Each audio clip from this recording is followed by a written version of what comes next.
Hi Tatiana, thanks for producing another video for me. Hi Dexter. I'd like to pay a little tribute to you for that and all that you do for everybody.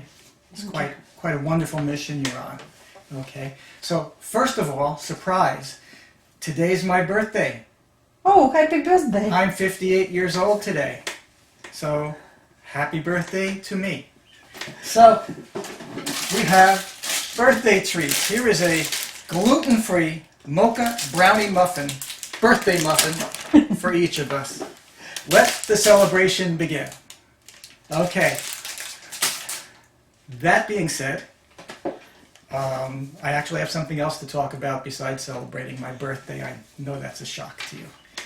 Okay, I wanted to talk about some specific, very important basics and aspects of processing.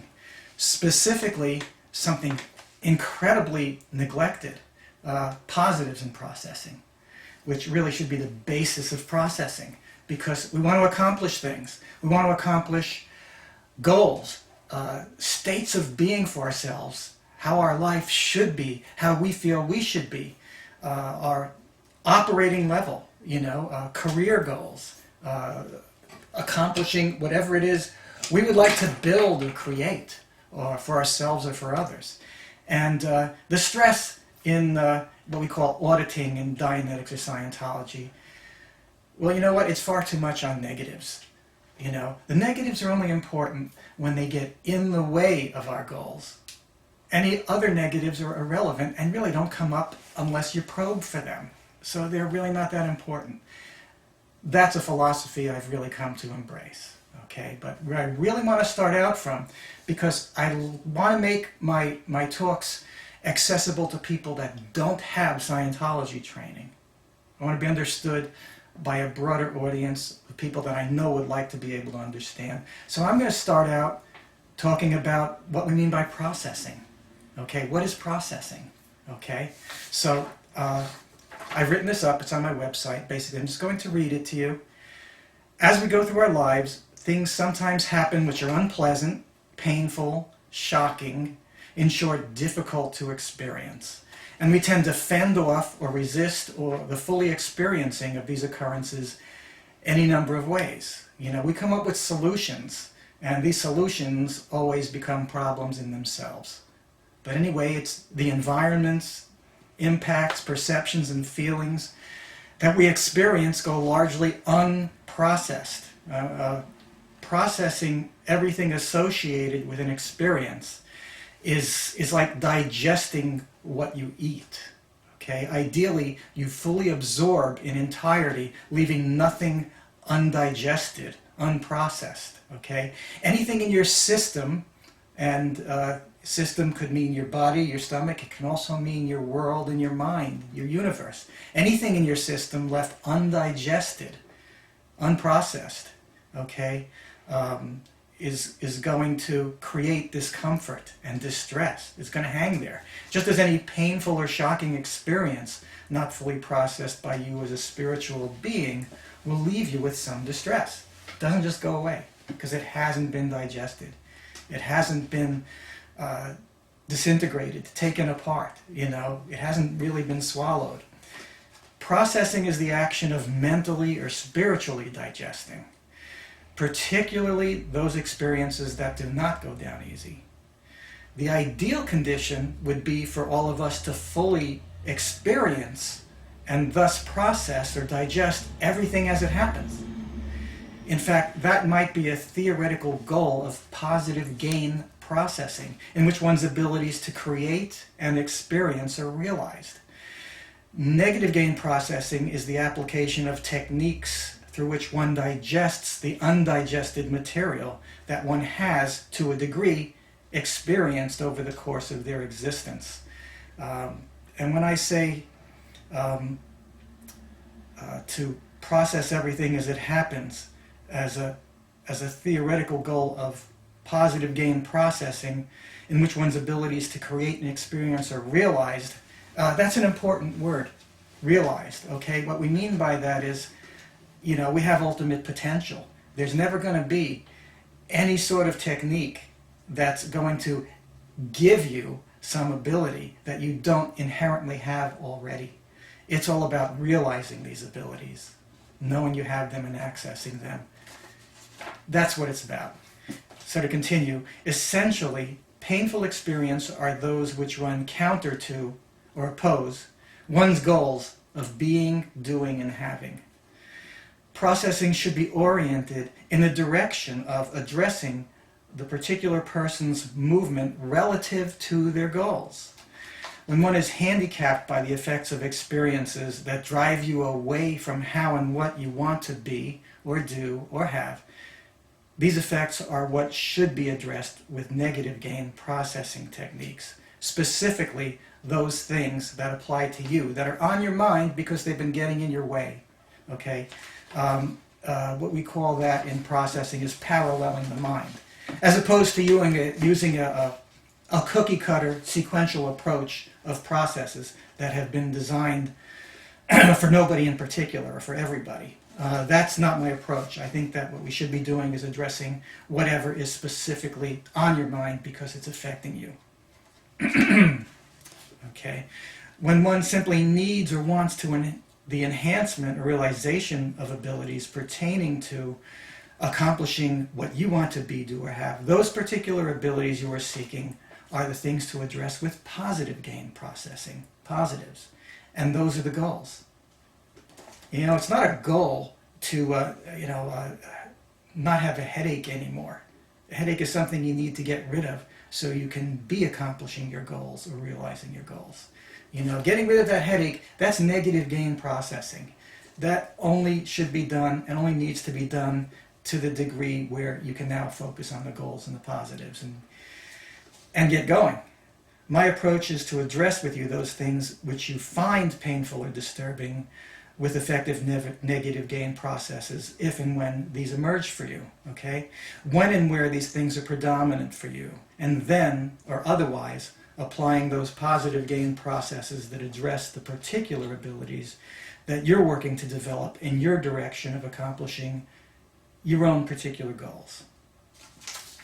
So I hope that clarifies what we mean by processing, whether it's done by means of or relating to Scientology or Dianetics or any other therapeutic or therapy or whatever approach. When we talk about resolving issues, we're talking about processing. And it's all about being able to fully experience things and thus digest them. So then, talking about processing, you know, what's the goal of processing? Well, I really like this. This is something that Alan Walter issued. Alan Walter was a very important Scientology researcher. He's responsible for more things than I know about, but he was certainly responsible in large degree for such things as handling what we call bypass charge with what we call an L1C or L4 in Scientology, a lot of other things, and many advancements that he continued to work on after he left what the Church of Scientology had become. I'm not going to talk much about what the Church of Scientology had become. Let's talk about positives. Let's talk about what we can do about things. Stop laughing. I'm just kidding. Okay, anyway, what Alan says in this sheet I'm looking at, I don't know how well this will appear on the camera, but I'll hold it up for a moment for the sake of getting the diagram across, okay? What he says here at the top is the basic target is full, optimal restoration of the being. I like that. I think that's a really good way to say it. And there's a diagram here relating to this, where there's a sort of an upward, a V and a downward V and a dot in the middle. And in the upward direction, expanding upward and outward, we have infinity of spirit. That's a concept that I think is actually quite easy to understand, And going in the opposite direction, underneath that, going this way, downward, is what Alan calls infinity of mass. What we really mean by that is going in the direction of becoming less of a being and more of a thing. And that's the direction, that the vector we want to reverse and go in the direction of infinity of spirit. And whatever that means for you, well, that's exactly what it should mean for you. How you see it and your own particular goals are encompassed by that.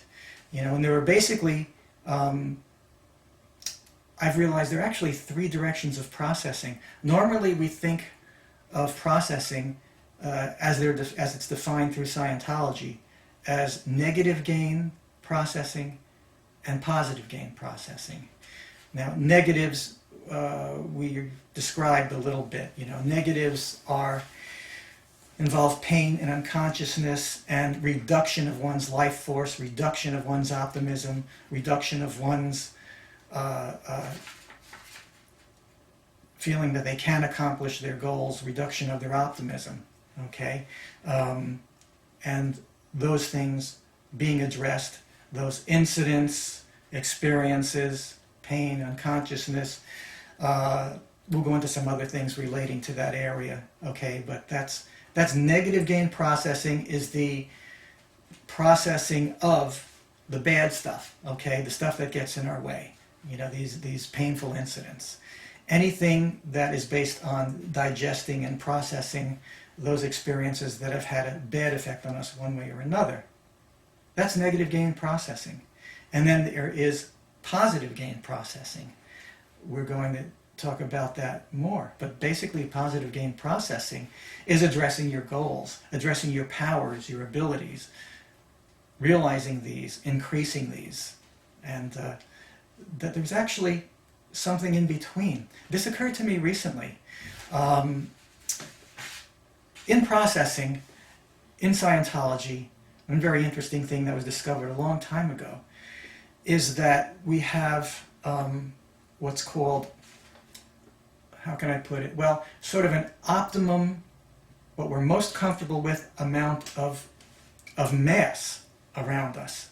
By mass is a feeling of energy and matter around us, what we call havingness, okay? Some people might think of it as comfort zone, their personal space, but in any terms, havingness means there's a certain amount of matter and energy that we are most comfortable having, experiencing immediately in and around us.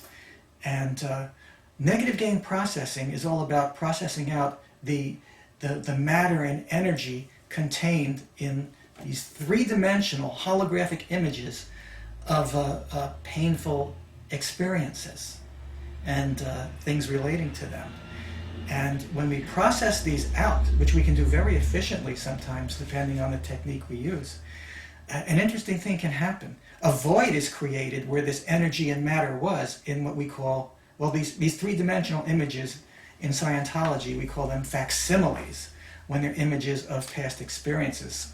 3-dimensional, it's very important to think 3-dimensional, not a picture in the sense of what you see on a computer monitor or a TV screen, but your images are 3-dimensional, and processing is very much facilitated when you think 3-dimensional, and part of the processor's job is to make sure he's got you thinking that way. Very important. It adds a whole reality that changes everything.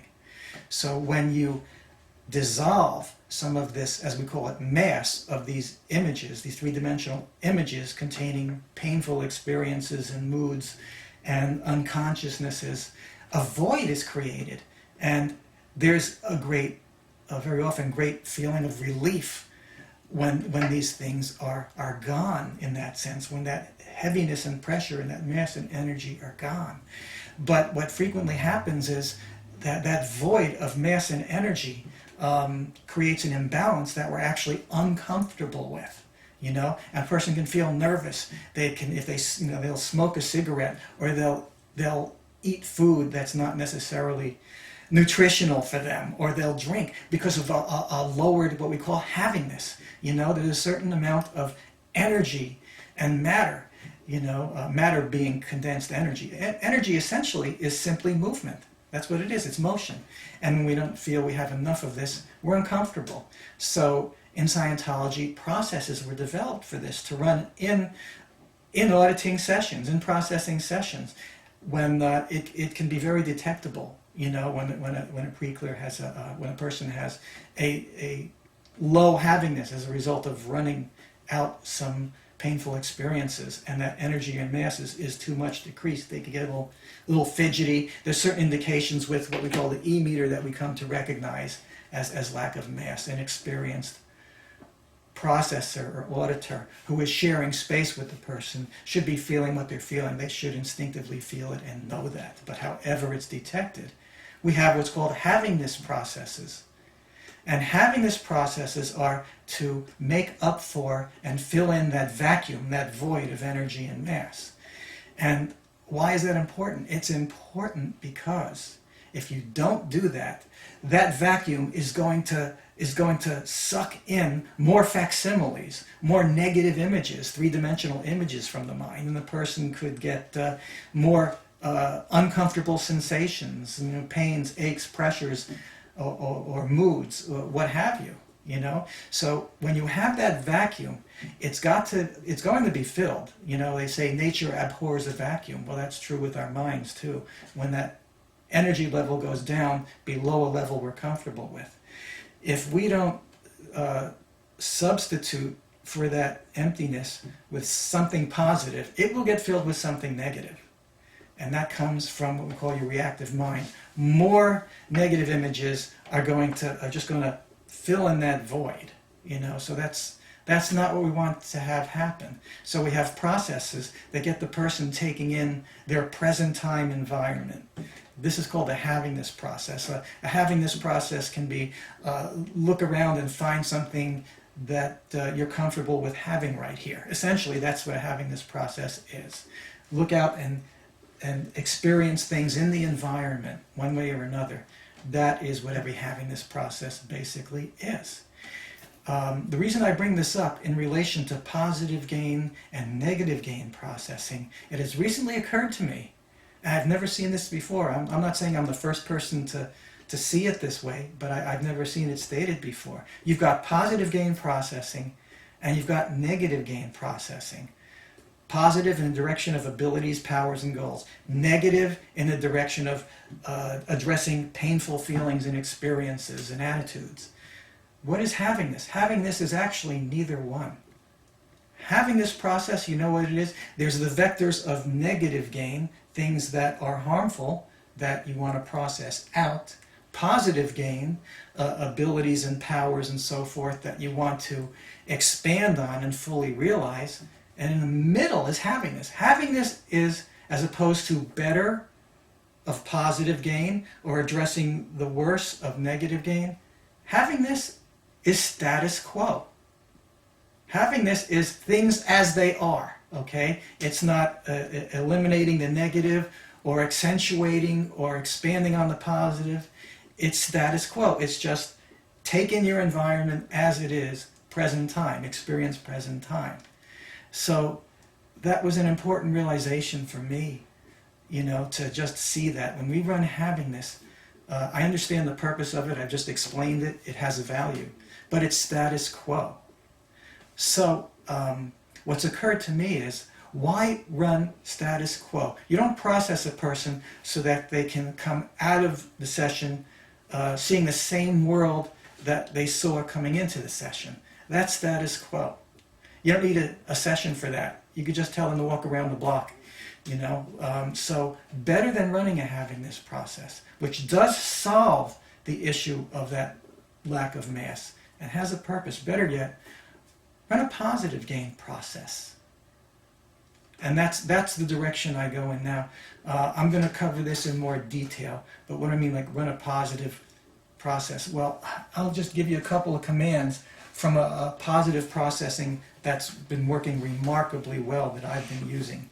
This is largely derived from bits and pieces of what Alan Walter shared, but it's just right after running a negative gain process, a specific type of material, whatever it might be.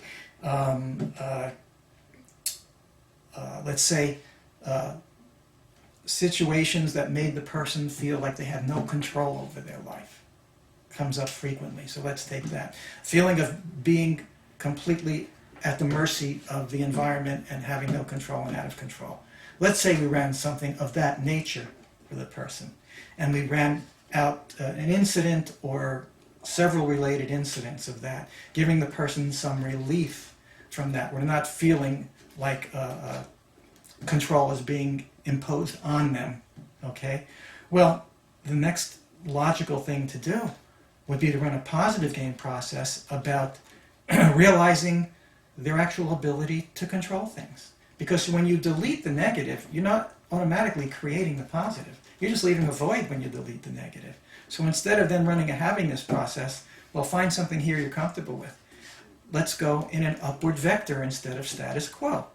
So the way I would approach this, rather than evaluate for the person and impose on them my idea about this, which is a violation of the auditor's code and is a violation of, in my opinion, just basically processing is for the individual, not for the processor. You know, the only goals I should have for you is to help you accomplish your goals. Period. It's the only goals I should have for you. Anything else is imposing my own direction on you. It's all about what you want. So then the question to ask after running out something negative that I'm using would be, is there a positive ability or state of being related to this area? And this area refers to the negative subject we just processed. Relating to this area that you would like to create an experience?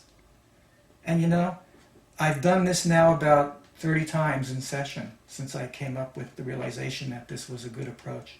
And every single time, there's been a really fast, yeah, yes, you know, yes. And if it was something like this, it might be, yeah, I want to be able to control my own life. Let's just use that for an example. Okay.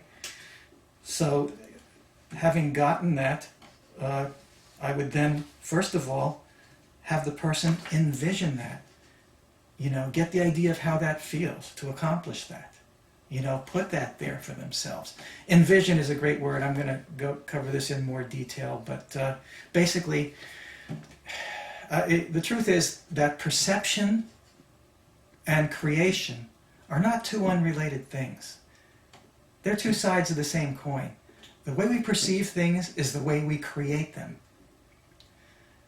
And the way we create things is the way we perceive them. And I like the word envision because it encompasses both ideas in one, which are actually one related thing. You envision something. When you envision something, you create it and you see it, you perceive it. Everything we experience is what we envision, good or bad. So positive processing should definitely include the envisioning of whatever positive the person has. And again, we're talking about, we want to do this in full 3 dimensions.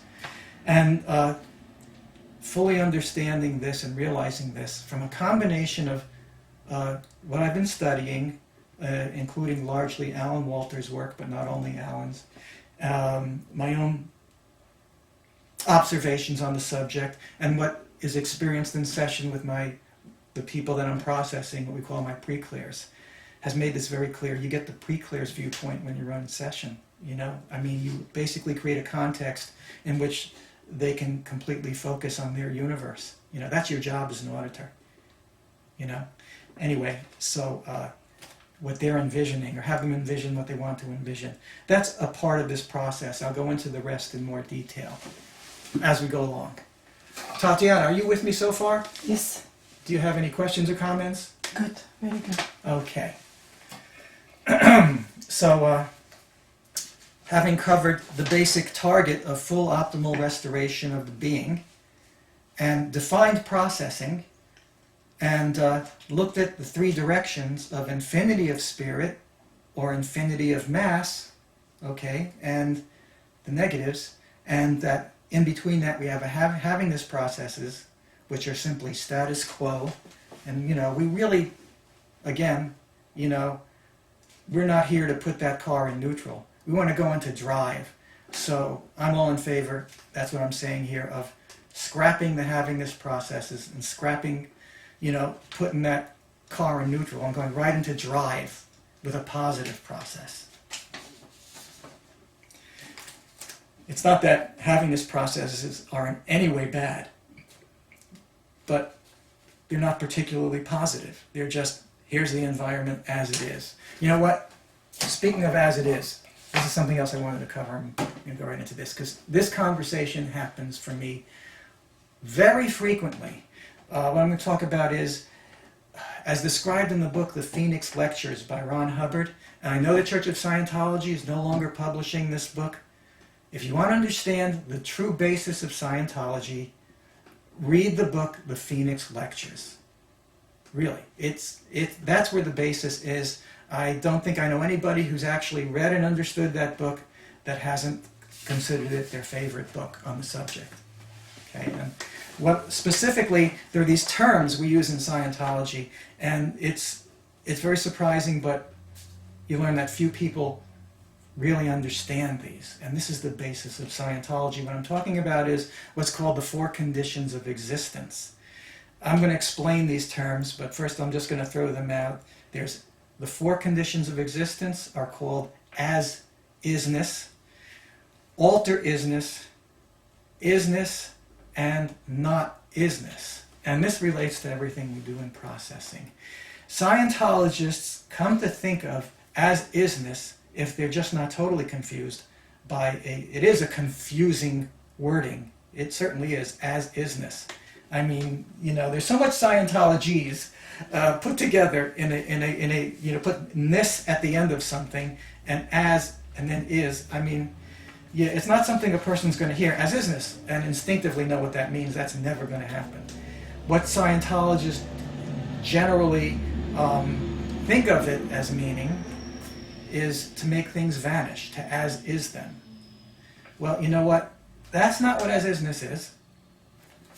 Let's start off with that one, as isness. As isness simply means creation. As isness is creation. But we have to add, to explain all these other terms, it means creation without any persistence. Okay? Now we have the idea in a world and in a physical universe where there is time so that things can persist and change and we can experience that. So it has to be explained because of these physical circumstances of our world. That when we say creation, we simply mean creation. It doesn't mean that the creation continues. Okay? As isness simply means creation without persistence. Inherently, creation does not imply persistence. It's simply creation. And that's what as isness truly is. So how did we get to the idea that as isness means to make something vanish? Well, it's because if you get the idea that creation has no persistence, it's just creation, then you see why, you know, from a time viewpoint, as isness would seem to imply vanishment because there's no persistence. Now, how this applies to the other 3 conditions and the whole idea of this is the next condition we'll talk about is alter-isness. Okay, alter means to change. Okay, and in a physical universe, how you accomplish persistence of a creation is by in some way changing something about it, or as Hubbard liked to say, adding a lie to it.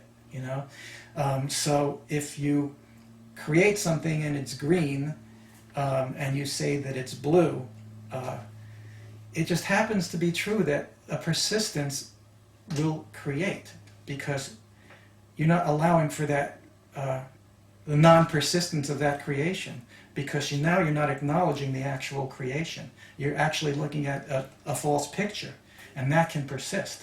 And maybe it's really that picture that's really persisting, and not the creation. It's the change that you're looking at, and that's what we call alter-isness. In terms of how this affects processing, the most common ways to get a persistence of something and have it last is to change the creation or the ownership, to lie about that and say, well, the most common example is that in processing, the person is very frequently complaining of something imposed on him, something unwanted that he's encountering in his environment. Well, the truth is, it's impossible to experience anything that one hasn't first created.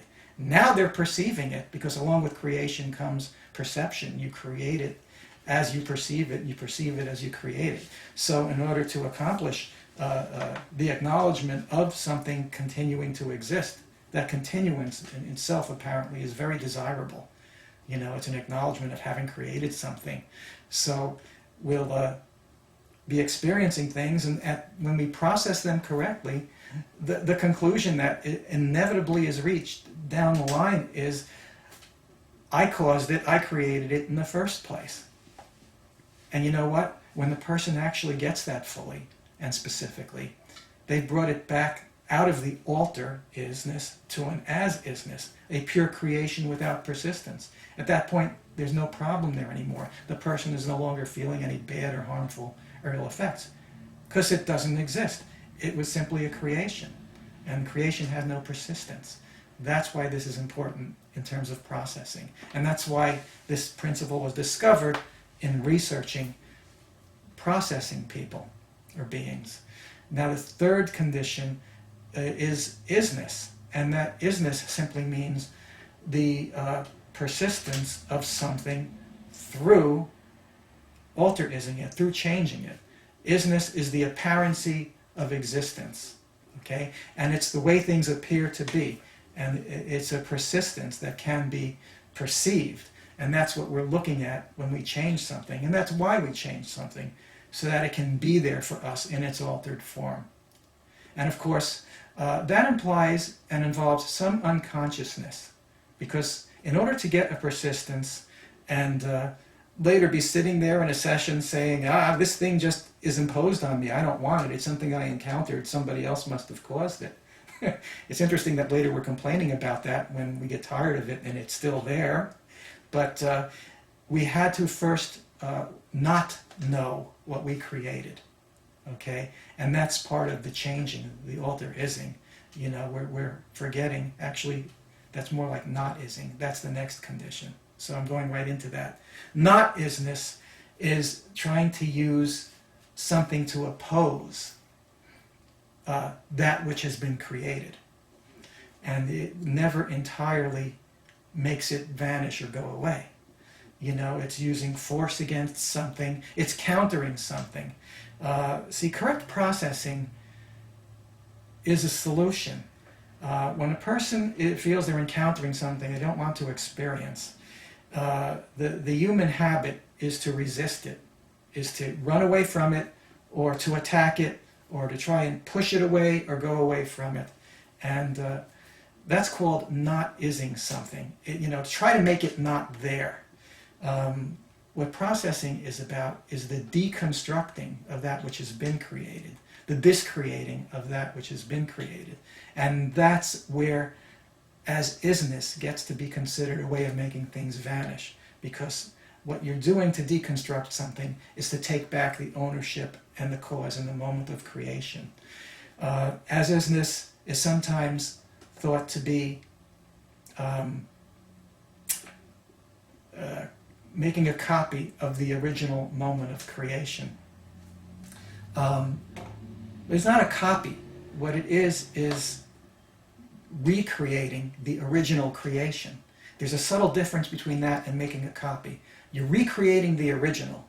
You're not making another of it. You're recreating that original, which, as we say in Scientology, the time, the form, the place, and the event, the actual energy, the cause point, everything involved.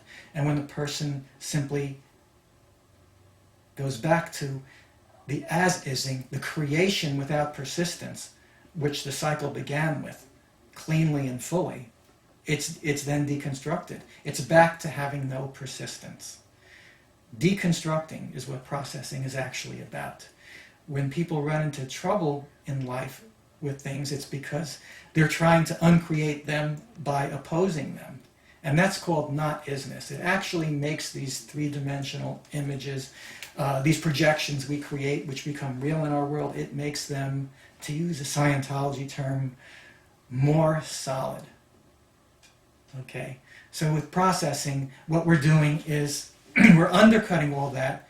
You have to deconstruct that which you don't want to persist, not try to force it away or run away from it. You have to deconstruct it. In other words, recreate the original creation. That's as-isness. Okay? And that's what processing is about. We good on that? Okay, good.